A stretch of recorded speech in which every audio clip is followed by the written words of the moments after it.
पूरे भारतवर्ष में एक लोकतांत्रिक प्रक्रिया के अंतर्गत सभी राजनीतिक दल जो चुनाव लड़ते हैं, चुनावी समय में, चुनावी समर में अपने अपने विषयों का प्रतिपादन करते हैं। ये हमारे लोकतंत्र की सुंदरता है।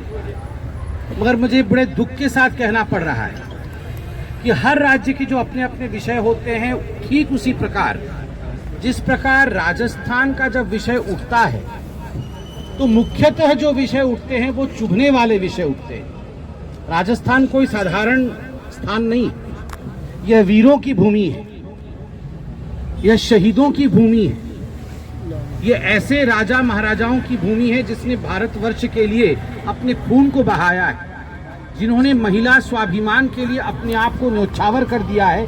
वैसी भूमि राजस्थान है। जब ऐसी भूमि में कांग्रेस शासन के समय पूरे भारतवर्ष में महिलाओं पे हो रहे अत्याचार का विषय उठता है तो स्वाभाविक रूप से मन में एक हलन होती है, मन को तकलीफ होता है।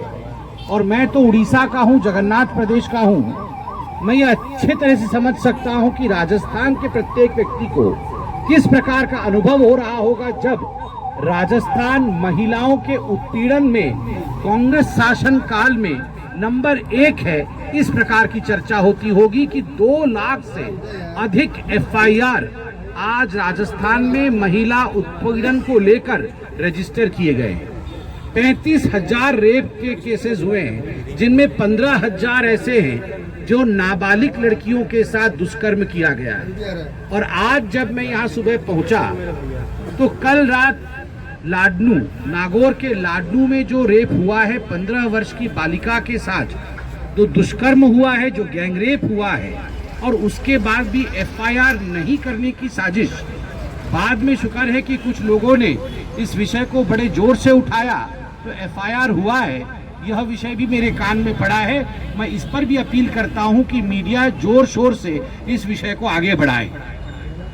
और हमारे मैनिफेस्टो में बड़े स्पष्ट रूप से हमने लिखा है कि भारतीय जनता पार्टी की सरकार, जो कि प्रचंड बहुमत से आने वाली है, जब वो आएगी तो उत्तर प्रदेश के तर्ज पर एंटी रोमियो स्क्वाड महिलाओं की सुरक्षा के लिए तत्पर रहेगी। बंधुगण, इतना ही नहीं, मुझे यह भी बताया गया है कि यह वो संभाग है, अजमेर संभाग, जहां पेपर लीक जो युवकों को लेकर एक बहुत बड़ा मुद्दा है।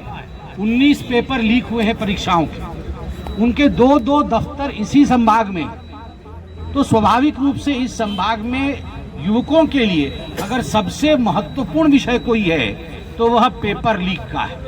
आप सोच के देखिए, लगभग 70,000 युवक आज पूरे राजस्थान में इस पेपर लीक के कारण पीड़ित हैं। लगभग 400 करोड़ रुपया का फीस इन पेपरों के लिए इकट्ठा किया गया था। और आज चेयरमैन, जो बोर्ड के चेयरमैन थे माध्यमिक शिक्षा बोर्ड के, वो भी फरार हुए थे, उन पर भी मुकदमा चला। इस तरह का करप्शन, इस प्रकार का भ्रष्टाचार आज राजस्थान के शिक्षा बोर्ड में चल रहा है। भारतीय जनता पार्टी ने स्पष्ट किया है, यदि हम सत्ता में आएंगे तो यह जो आरोपी हैं ये सलाखों के पीछे होंगे और हम SIT का भी गठन करेंगे, ताकि पेपर लीक मामले में जो सच है, कांग्रेस के कौन लोग इसमें इन्वॉल्व हैं, वह भी सामने आएगा। मगर इन सब से इतर कुछ विषय बहुत महत्वपूर्ण है।